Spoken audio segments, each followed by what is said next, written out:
تبارك الذي نزل الفرقان على عبده ليكون للعالمين نذيرا. کسی ایک کا لباس انہیں پہنایا جائے اور اس کے بعد ان کو ہاتھ پکڑ کر جب گلی سے لے کر آ رہے تھے دوسرے بچے رش کر رہے تھے، کاش میرے بھی والد نہ ہوتے، کاش میرا بھی ابا دنیا میں نہ ہوتا.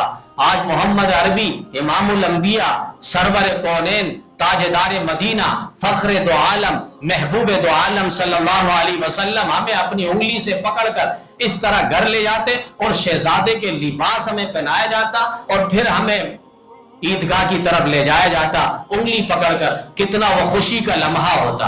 لیکن یہ قسمت کسی کسی کی جاگتی ہے.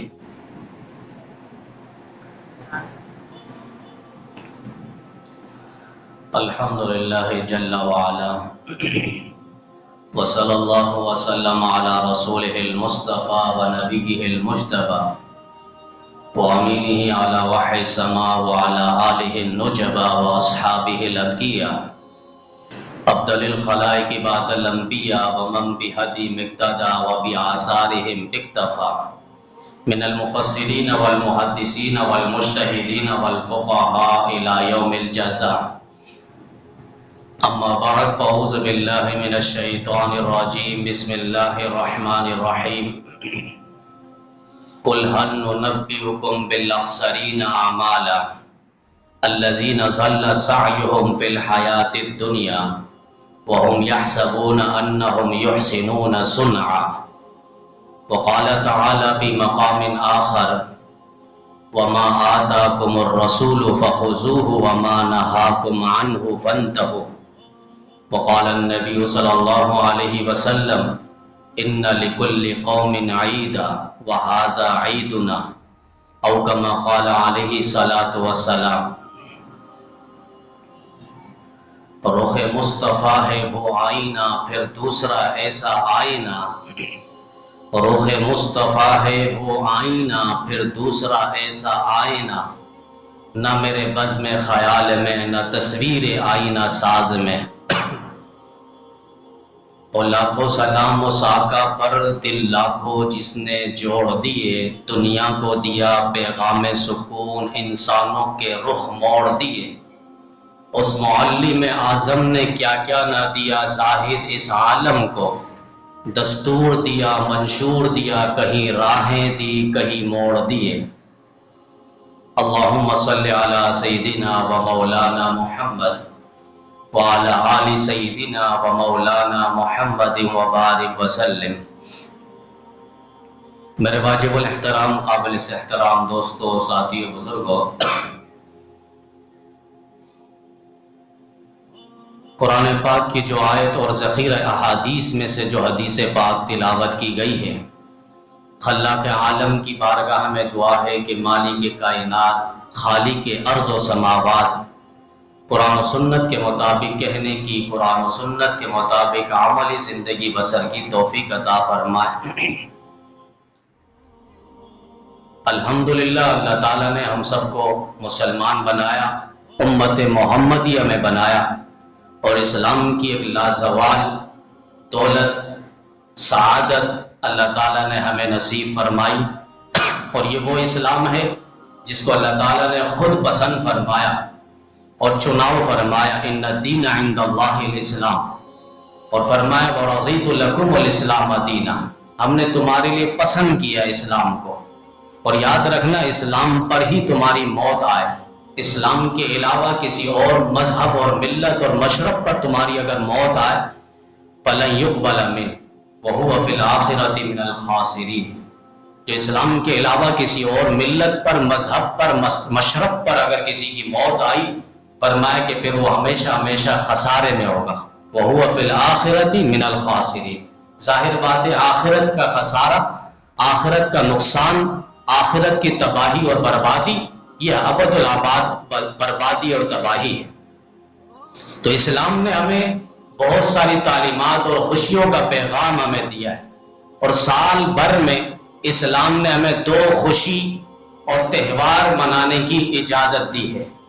اور یہ خوشی بھی اس لمحے ہے جب مسلمان مومن ایک فریضے سے عبادت سے آزاد ہوتا ہے اور وہ عبادت کے فرائض سر انجام دے دیتا ہے، اس کے بعد خوشی کے لمحات کا اظہار کے لیے اللہ تعالیٰ نے پھر یہ دو تہوار عید الفطر اور عید الاضحیٰ کے دن منانے کی اجازت دی ہے۔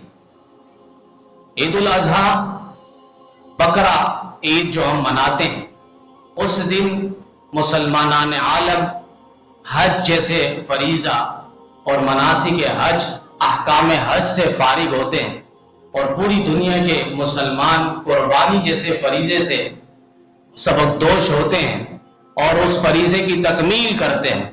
اس تکمیل کی خوشی پہ اللہ تعالیٰ نے پھر عید الاضحیٰ کا دن دیا، خوشی کا لمحہ دیا۔ اسی طرح عید الفطر جو ہے، مسلمان پوری دنیا کے وہ روزہ، صوم و صلات، روزہ، تراویح، تلاوت، اعتکاف، سحری، افطار، ذکر اذکار، دعائیں، ان ساری عبادات سے اور اس عبادات کے فرائض کی تکمیل کے بعد خوشی کا لمحہ حاصل کرنے کے لیے اور خوشی کا اظہار کرنے کے لیے، مسرت کا اظہار کرنے کے لیے عید الفطر کا دن اللہ تعالیٰ نے ہمیں ودیعت فرمائی۔ تو ایک استغفار کے ساتھ ہم زندگی گزاریں اور شکر کے ساتھ۔ آج کا جو دن ہے یہ ہمارے لیے پیغام ہے، پیغام یہی ہے کہ استغفار کے ساتھ ہو۔ اللہ جو رمضان مبارک کا بابرکت مہینہ ہمیں دیا تھا، روزہ رکھنے کے لیے ہمیں کہا گیا تھا، تراویح کا اہتمام کا ہمیں کہا گیا تھا، تلاوت کا مہینہ تھا، ذکر اذکار کا، دعاؤں کا مہینہ تھا، اعتکاف کا مہینہ تھا، ہم سے وہ کما حق ادا نہ ہو سکا، ہم نے اس کے اندر یقیناً کمی کوتاہی کی ہے۔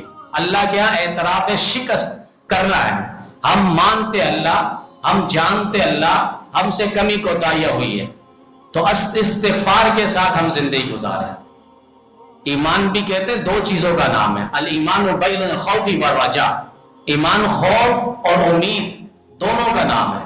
نماز پڑھ لی میں نے، دل میں یہ خوف ہو، معلوم نہیں اللہ تعالیٰ قبول کریں گے نہیں، وہ تو شہنشاہ اعظم ہے، قادر مطلق ذات ہے اور رب کائنات ہے، رب المشرقین و رب المغربین ہے، جہاں انسانیت کی سوچ اور نظر نہیں آتی وہاں تک کا رب ہے، سورج کی روشنی جہاں نہیں پہنچنی وہاں تک کا وہ رب ہے۔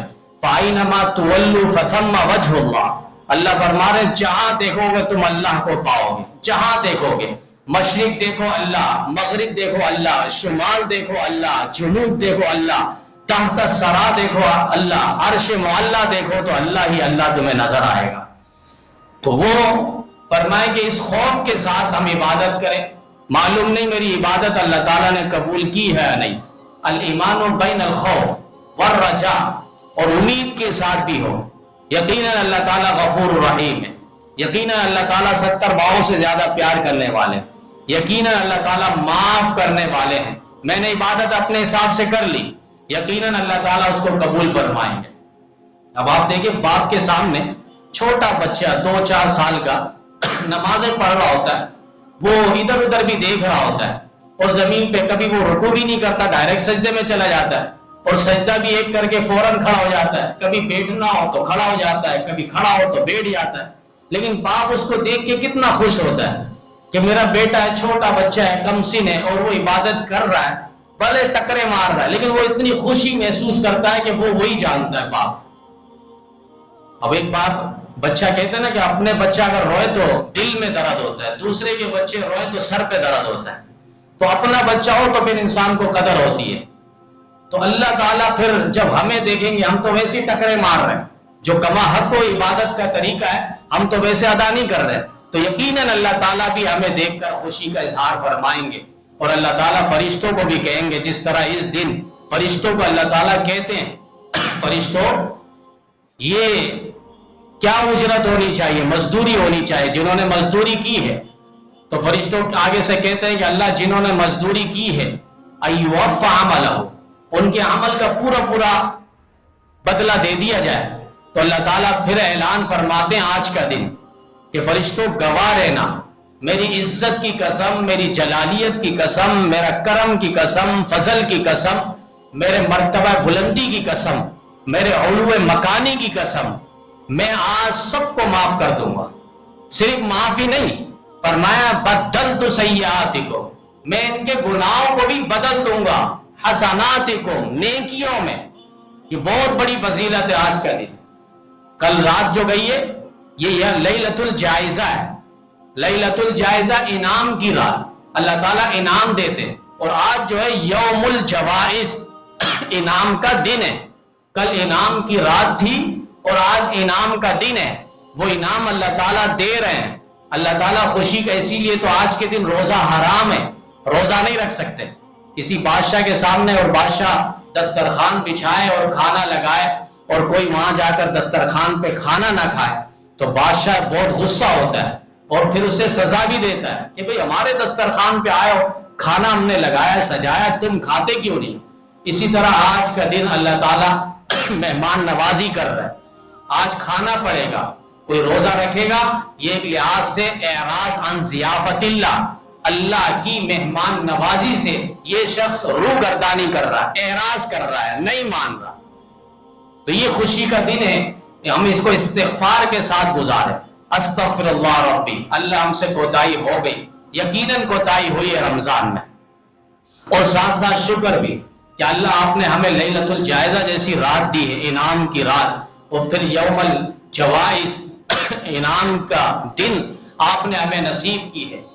تو یہ عید کا جو دن ہے، یہ ایک لحاظ سے مسلمانان عالم جو ہے یہ پیغام دے رہے ہوتے ہیں کہ یہ جو دن ہے یہ روح کی لطافت ہے، نفس اور بدن کی پاکیزگی ہے اور طہارت ہے، اور آپس میں اتحاد اور یگانگت کا ایک پیغام دے رہا ہوتا ہے کہ عظیم الشان اجتماع قائم ہوتا ہے۔ وہاں ہم آپس میں، کوئی بڑا نہیں، کوئی چھوٹا نہیں، کوئی امیر نہیں، کوئی غریب نہیں، کوئی کالا نہیں، کوئی گھوڑا نہیں، کوئی کسی مذہب، کوئی کسی خاندان اور قبیلے کا، برادری کا نہیں، سب مسلمان ہیں۔ آپس میں اتحاد اور اتفاق کے ساتھ، یگانگت کے ساتھ ہم جمع ہوتے ہیں، یہی پیغام ہو رہا ہے۔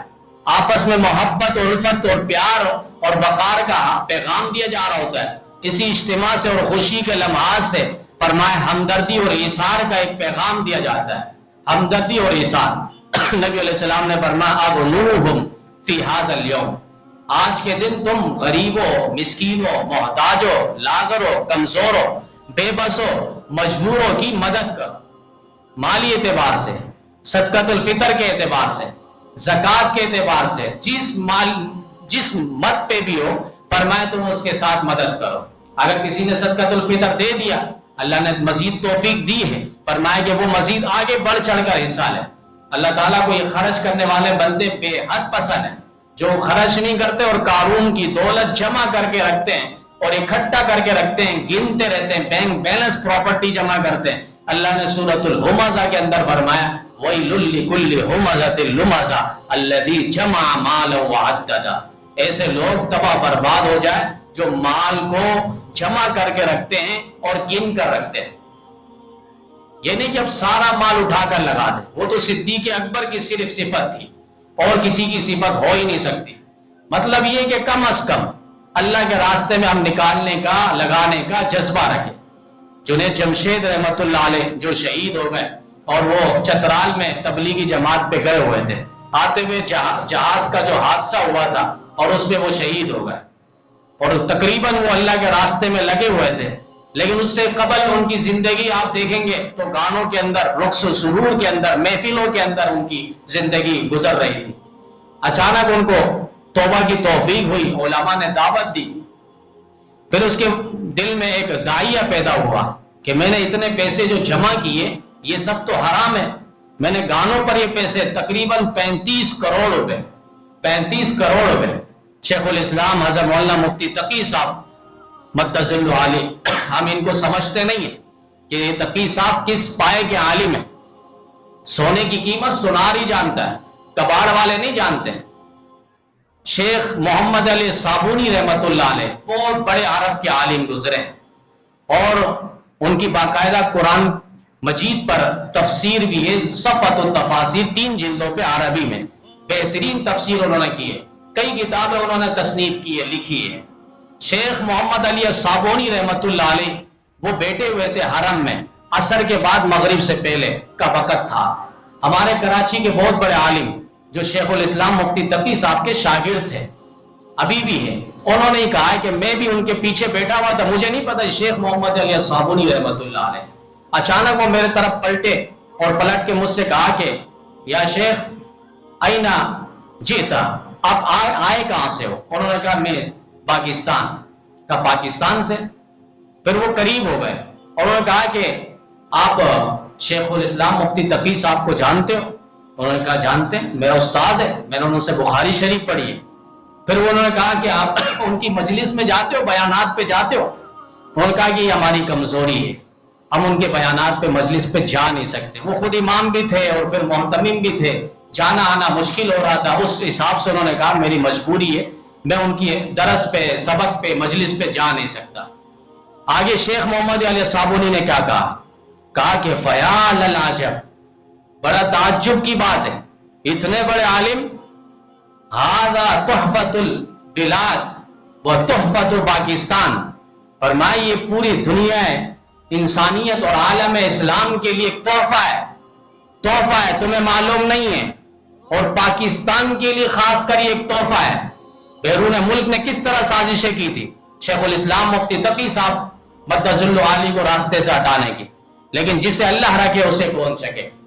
تو یہ بہت بڑے عالم دین ہیں شیخ الاسلام حضرت مولانا مفتی تقی صاحب, جنہوں نے کئی کتابیں تصنیف کی ہے. سفر میں جاتے ہوئے انہوں نے قرآن کریم کا ترجمہ لکھا ہے, آسان ترجمہ, عام فہم انداز میں, جو مشکل سے مشکل ترجمہ ہے, آپ دیکھیں گے منٹوں میں مسئلہ حل ہو جائے گا. تو شیخ الاسلام مفتی تقی صاحب مدظ علی, ان کے پاس جنید جمشید گئے اور انہوں نے کہا کہ حضرت اس طرح کاروبار بھی کرنا ہے اور یہ پیسے ہیں.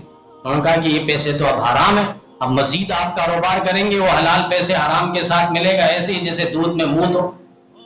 تو کیا کرنا ہے؟ کہا اس کو صدقہ کر دو, نیت نہیں کرنی, ثواب کی نیت نہیں کرنی. حرام پیسے کا مال پیسے ہو اس کو آپ نیت بغیر صدقہ کر دو.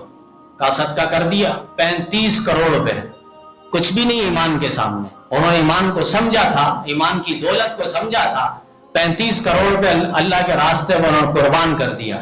کہا اس کے بعد کاروبار کرنا ہے, قرض لیا, اور دو دوست, ایک ان کے ساتھ سہیل جو ہے وہ مل گئے, ان کے ساتھ انہوں نے کاروبار شروع کیا. اب کاروبار کس طرح کرنا ہے شیخ الاسلام سے پوچھا گیا, تو انہوں نے کہا کہ کاروبار اس طرح کر لو. مختلف باتیں انہوں نے بتائی, آخر میں کہا پروفٹ ہو, نفع ہو, ان میں آپ نے 3 حصہ کرنا, ایک اپنے لیے رکھنا, ایک یہ دوسرا جو آپ کا پارٹنر ہے, شریک ہے, اس کو دینا ہے, اور تیسرا جو حصہ ہے وہ اللہ کے لیے قربان کر دینا, اللہ کے راستے پہ لگانا ہے. کئیوں کو وہ حج پہ لے جاتے تھے اپنے ساتھ, اسی پیسے سے اللہ کے لیے, اللہ کے راستے پہ. اگر 9 روپے فائدہ ہو رہا ہے, 3 روپے یہ لے, 3 روپے آپ لو, اور 3 روپے اللہ کے راستے میں آنکھ بند کر کے لگاؤ. پھر اللہ نے وہ دن دکھائے ان کو اپنی زندگی میں, جے اور ڈاٹ جہاں لکھا ہوا, جس کوٹ پہ, جس کپڑے پہ, جس سامان پہ ان کے شاپ سے, وہ آخری سمجھا جاتا ہے. اور پوری دنیا میں ان کا جو شاپ ہے, دکان ہے, پوری دنیا میں ایک نمایاں رکھتا ہے. انہوں نے پورے قدیم آثار کو, نقش و نگار کو انہوں نے اپنی دکان کے اندر لگایا تھا. اللہ نے پھر وہ مال و دولت دی, اور مال و دولت بھی انہوں نے اللہ کے راستے میں لگایا. تو کوشش یہ ہو کہ ہم آج کے دن غریبوں کی زیادہ سے زیادہ مدد کریں, مسکینوں, لاچاروں, بے بسوں, اپنے پڑوس میں ہم دیکھیں, ان کی ہم مدد کرنے کی کوشش کریں. نبی علیہ السلام عید کے دن جا رہے ہیں اور بچوں کو دیکھا کھیل رہے, حسن و حسین کے ساتھ جا رہے تھے. اچانک ایک بچہ دیکھا وہ سائڈ پہ کھڑا ہے, وہ کھیل نہیں رہا اور رو رہا ہے. نبی علیہ السلام نے پوچھ لیا, بچہ تم رو رہے, خیر تو ہے؟ تو اس بچے نے کہا کہ پچھلے سال میرے والد تھے اور اس سال میرے والد نہیں ہے, جو مجھے کپڑا تک پہنانے کے لیے اب کوئی نہیں ہے, کوئی سہارا نہیں ہے. اب مہنگائی کا کیسا زمانہ ہے, اب آپ دیکھیں خون کے آنسو رویا جا رہا ہے, خون کے آنسو. پورے کراچی کے اندر, پورے ملک کے اندر ایک عجیب بدتمیزی فضا انہوں نے قائم کی, مہنگائی پر مہنگائی, مہنگائی پر مہنگائی. اور پھر IMF کا نام لے کر باقاعدہ قرض ہی قرض لے رہے. یہ قرض لگ کا رہا ہے, تم وزیروں پہ وزیر بٹھا رہو کرسیوں پہ, اور پھر ان کی پروٹوکول کر رہے ہو, ان کو مراعات دے رہے ہو, ان کو ماہانہ وظیفہ, پیٹرول اتنا فری, گیس بجلی اتنا فری, ٹکٹ ان کے لیے بیرون ملک جانے کے لیے فری. یہ سب کچھ کیا جا رہا ہے, مجھ آپ کو کنگال کیا جا رہا ہے, یہاں تک کہ ہمارے آنے والی جو نسلیں ہیں ان کو بھی مقروض بنایا جا رہا ہے. تو قرض اگر لے رہے ہیں تو مجبوریاں بھی تو دور ہو، مہنگائیاں بھی تو دور ہو، ٹھیک ہے دور نہ ہو لیکن کمی تو کتنے لوگ ہیں جنہوں نے اس عید کے موقع پہ بھی اپنے بچوں کے لیے اور انہوں نے کپڑے تک نہیں خریدے، اپنے لیے بھی انہوں نے کپڑے نہیں خریدے۔ اللہ تعالیٰ ان کی بھی مدد فرمائے، غیبی اسباب مہیا فرمائے۔ تو نبی علیہ السلام اس بچے کو لے کر گھر پر گئے، حضرت عائشہ صدیقہ رضی اللہ تعالیٰ عنہ سے فرمائے کہ اس کو جلدی تیار کرو اور حسن حسین کے کسی جوڑے منگوایا جائے، میرے شہزادوں میں سے کسی ایک کا لباس انہیں پہنایا جائے۔ اور اس کے بعد ان کو ہاتھ پکڑ کر جب گلی سے لے کر آ رہے تھے، دوسرے بچے رش کر رہے تھے، کاش میرے بھی والد نہ ہوتے، کاش میرا بھی ابا دنیا میں نہ ہوتا۔ آج محمد عربی امام الانبیاء، سرور کونین، تاجدار مدینہ، فخر دو عالم، محبوب دو عالم صلی اللہ علیہ وسلم ہمیں اپنی انگلی سے پکڑ کر اس طرح گھر لے جاتے اور شہزادے کے لباس ہمیں پہنایا جاتا اور پھر ہمیں عیدگاہ کی طرف لے جایا جاتا انگلی پکڑ کر، کتنا وہ خوشی کا لمحہ ہوتا۔ لیکن یہ قسمت کسی کسی کی جاگتی ہے، تو اسی لیے فرمایا اغنوہم فی ھذا الیوم، کہ اس دن جو ہے تم غریبوں کی مدد کرو۔ تو عید کا لمحہ ہے، خوشی کا لمحہ ہے، اور اس دن جو ہے ایک لحاظ سے عیدی کا بھی مسئلہ پوچھا جاتا ہے، جس طرح جمعے پر اس کی تفصیلی بات ہو گئی کہ اگر آپ کسی رشتہ دار کو، کسی بھائی کے بچوں کو عیدی دے رہے ہیں تو اس نیت سے نہ دیں کہ وہ میرے بچوں کو بھی دے گا یا میرے بچوں کو بھی دے تو پھر میں عیدی دوں گا، یہ سوچ نہ ہو۔ بچے ہیں، خوشی کا دن ہے، تو آپ اپنے طور پہ پہل کر لیں اور انہیں دے دیں۔ وہ ہمارے بچوں کو دے نہ دے، ان کو ہمارے بچوں کو ہم پہلے دے کے راضی اور خوشی کر لیں اور ان کی سوچ میں یہ بات بٹھا دیں، کسی سے عیدی مانگ کر نہیں لینی، اگر خود ہی دے تو وہ الگ بات ہے، وہ لے لیا جائے۔ اور پھر ہم یہ بھی نہ سوچیں کہ وہ ہمارے بچوں کو اس نے عیدی دیے 500 تو میں آگے اس کو جو ہے 550 یا 600 دینے پڑیں گے، اور پھر باقاعدہ دیتے بھی ہیں۔ تو یہ سوچ نہ ہو، آپ کم دے دیں، برابر دے دیں، اس سوچ سے کہ مجھے زیادہ دینا پڑے گا، پھر یہ قرض نہ ہو جائے، کوئی اور معاملہ کھڑا نہ ہو جائے۔ تو عیدی جو ہے اس کو ہم نے قرض سمجھ لیا ہے، بلکہ یہ ہدایہ ہے، تحفہ ہے، گفٹ ہے، جتنا ہو سکے جو دے دے، خوشی کا دن ہے، بچے خوش ہوتے ہیں۔ اور اسی طریقے سے یہاں پر بھی جس طرح معاملہ مسجدوں میں اماموں اور مؤذنوں کے لیے عیدی اٹھاتے ہیں، اپنے تو خوش ہوتے ہیں، بیگانے بیچارے ناراض ہو جاتے ہیں، تو ہم تو پہلے ہی خبردار کر دیتے ہیں، جس کا دل چاہے اور جو محبت عقیدت رکھنے والے وہ آنکھ بند کر کے بھی دیتے، اور اتنا دیتے ہیں کہ وہ آپ کے تصور میں نہیں ہے۔ الحمدللہ یہاں کے لوگ اتنا دیتے ہیں کہ وہ آپ کے تصور میں نہیں، ہمارے وہم و گمان میں نہیں کہ وہ اتنا مدد کرنے والے ہوتے ہیں دین کے راستے پہ، باقاعدہ چشمدید ہم گواہ ہیں۔ اب آپ دیکھیں نائی والا، نائی بال کٹوا کے آپ نکلتے نہیں، وہ عیدی پہلے کاٹ کے رکھتا ہے۔ اس نے بھی اچھی بات کی کہ بھائی عید میں آؤ گے پھر مجھے عیدی دینے، یا عید میں کٹوانے آؤ پھر ہم آپ سے عیدی بھی لیں گے۔ اب وہ مانگ کے لیتا ہے، شرعاً وہ بھی ٹھیک نہیں ہے کہ بطیب خاطر ہو، عیدی جب دی جائے یا لی جائے بطیب خاطر ہو۔ ہمارے بہت سارے اساتذہ ایسے تھے جو سال کے آخر پہ ہم سال ختم ہوتا تو ہم ان کی دعوت کرتے تھے، کچھ اساتذہ ایسے تھے وہ دعوت پہ نہیں آتے تھے، ان کا ذہن وہ سوچ یہی تھی کہ بھائی ایسا نہیں کوئی غریب بچہ ہو اور وہ طالب علم تمہیں پیسہ نہ دے سکتے ہو، کہیں سے ادھار لے لیا ہو، یا اس نے مجبوراً لاچار، دل اس کا نہیں چاہ رہا تھا پھر بھی مالی مدد کر دی، اس لیے ہم اس دعوت پہ شریک نہیں ہوتے۔ وہ ان کی سوچ کی بلندی تھی اور ان کا ایک تقویٰ تھا اور ورع تھا۔ تو یہ کہ اگر اس طرح کے معاملات ہو تو بس بخوشی اگر دے دیا جائے تو اس میں کوئی حرج نہیں ہے۔ نائی والا، دوسرا ریڑی والا، وہ عیدی لے کر بیٹھا ہوتا ہے۔ امام اور مؤذن کے لیے جب عیدی کا معاملہ ہو تو کچھ ایسے پیدا ہو جاتے ہیں اور وہ اس پر جملہ کستے ہیں۔ تو بہرکیف اللہ تعالی ہم سب کے مال پہ، ایمان پہ اور اعمال پہ برکت نصیب فرمائیں، اور ہم اپنے اعمال کی بھی حفاظت کریں۔ رمضان المبارک میں جو ہم نے اعمال کی ہیں کوشش کریں اس کی حفاظت کریں۔ جو شروع میں نے آیت پڑھی ہے، قُلْ هَلْ نُنَبِّئُكُمْ بِالْأَخْسَرِينَ أَعْمَالًا، پیغمبر آپ انہیں خبردار کر دیجئے، انہیں تنبیہ کر دیجئے اخسر اعمالہ یعنی اعمال کے نقصان ہونے کا۔ دنیا میں بہت عام، ایک تو یہ کہ انسان نے کوئی کمایا ہی نہیں، کوئی کمایا نہیں، کچھ بھی نہیں کمایا، وہ تو خسارہ ہے ہی۔ لیکن ایک شخص نے دن بھر پورا مہینہ اس نے محنت کی اور پھر وہ آ رہا ہے، اس کا پیسہ کسی نہ کسی طریقے سے ضائع ہو گیا، لٹ گیا۔ اب آپ مجھے بتائیں یہ سب سے بڑا نقصان والا ہے یا نہیں؟ سب سے بڑا خسارہ یہی ہے کہ پورے دن اس نے محنت کی، پورا ہفتہ محنت کیا اور پورا مہینہ اس نے محنت کی، اور محنت کرنے کے بعد جب یہ گھر لوٹا ہے اس کے پاس کوئی پیسے نہیں بچے. الذین ضل سعیہم فی الحیاۃ الدنیا وہم یحسبون انہم یحسنون صنعا. ہم سمجھ رہے بہت اچھا عمل کر لیا ہے، لیکن اعمال جس طرح مشکلیں کرنا، فرمایا اعمال کی حفاظت اس سے زیادہ کرنا مشکل ہے. تو ہم نے رمضان مبارک کا مہینہ گزارا، عبادت کا مہینہ، اور اس عبادت کے مہینے میں جتنی ٹوٹی پھوٹی عبادتیں ہوئی ہے ہم اس کی حفاظت کریں.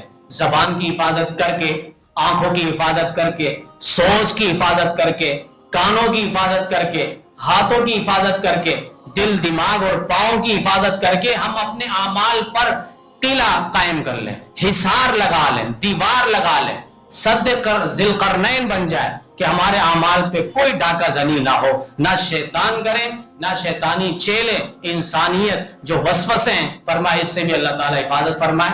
نماز کے حوالے سے اب بات ہوگی کہ نماز عید الفطر کی سب سے پہلے نیت ہے کہ میں نیت کرتا ہوں 2 رکعت نماز عید الفطر واجب، 6 زائد تکبیر کے، رخ میرا کعبہ شریف کی طرف، اس امام کے پیچھے اللہ کے واسطے اللہ اکبر. اور پہلے بھی بتلایا کہ زبان سے نیت کوئی فرض اور واجب نہیں ہے، دل کا ارادہ یہ نیت ہے. ہم سب گھر سے نکل کر مسجد آئے ہیں، یہی نماز عید کے لیے ہم آئے ہیں، یہ ارادہ کافی ہے. زبان سے دہرانا یہ فرض اور واجب نہیں ہے. اگر کوئی دہرا لیتا ہے، آتا ہے تو اچھی بات ہے. اس کے علاوہ جو ہے نماز عید پڑھنے کا طریقہ، سب سے پہلے نیت باندھ کے اللہ اکبر کر کے ہم ہاتھ باندھیں گے، اور اس کے بعد سبحانک اللہم و بحمدک پورا پڑھیں گے، اور اس کے بعد تکبیر ہوگی اللہ اکبر، ہاتھ اٹھا کر چھوڑ دینا ہے. پھر دوسری تکبیر ہوگی ہاتھ اٹھا کر چھوڑ دینا ہے. تیسری تکبیر ہوگی ہاتھ اٹھا کر باندھ لینا ناف کے نیچے، اور اس کے بعد امام قرات کرے گا سورہ فاتحہ اور کوئی بھی سورت، پھر رکوع، سجدہ، پھر دوسری رکعت پہ ہم کھڑے ہوں گے. کھڑے ہونے کے بعد امام قرات کرے گا سورہ فاتحہ اور سورت. اس کے بعد جو ہے رکوع میں بھی جائیں گے نہیں. پھر اس کے بعد تکبیر ہوگی اللہ اکبر کہہ کے ہاتھ چھوڑ دینا، دوسری تکبیر ہوگی ہاتھ چھوڑ دینا، تیسری تکبیر ہوگی ہاتھ چھوڑ دینا، چوتھی تکبیر میں ہم رکوع میں جائیں گے. اس کے بعد سجدہ ہے، پھر سجدے کے بعد تحیات، دوسری بات کی دعا، سلام کے بعد خطبہ ہوگا، اور خطبے کے بعد پھر دعا. چونکہ ہمارے شیخ الحدیث حضرت مولانا مفتی ظفر علی خان صاحب نے اس پہ باقاعدہ کتاب لکھی ہے، اور اختتام پر دعا، یہی دعا قبول ہوتی ہے. تو نماز عید میں اگر امام سے غلطی ہو جائے، بھول ہو جائے، تکبیرات بھول جائے، تو اس پر کوئی بھی آواز اور تکبیرات کہنے کی ضرورت نہیں. پیچھے سے شور شرابہ جیسے سبحان اللہ، اللہ اکبر کی آواز ہے. چونکہ علماء اور مفتیان، فقہاء نے اس بات کو لکھا ہے اور کہا ہے کہ اگر تکبیرات امام سے رہ جائے، بھول جائے، سہو ہو جائے، تو وہ بغیر سجدہ سہو کے بھی عید کی نماز ہو جائے گی. چونکہ ازدحام ہوتا ہے، رش ہوتا ہے، اجتماع ہوتا ہے، اس ازدحام اور رش اور اجتماع کی وجہ سے سہو ہو جاتا ہے، غلطی ہو جاتی ہے. اور یہ غلطی بھی وہ کہ بغیر سجدہ سہو کے. اب ہم یہاں سجدہ سہو کریں گے، باہر والوں کو پتہ نہیں، وہ سمجھیں گے پتہ نہیں چوتھی رکعت کے لیے کھڑے ہو گئے، تو بہت زیادہ ہلہ گلہ ہو جائے گا. اس لیے فقہاء اور مجتہدین نے اس بات کو واضح کیا ہے کہ اگر امام سے تکبیرات رہ جائے تو فرمائیں کہ سجدہ سہو بھی نہیں ہے، اور بغیر سجدہ سہو کے اللہ تعالیٰ نماز کو قبول فرما لیں گے. اب نماز کا وقت شروع ہوتا ہے. اللہ تعالیٰ ہم سب کو عمل کی دولت نصیب فرمائے.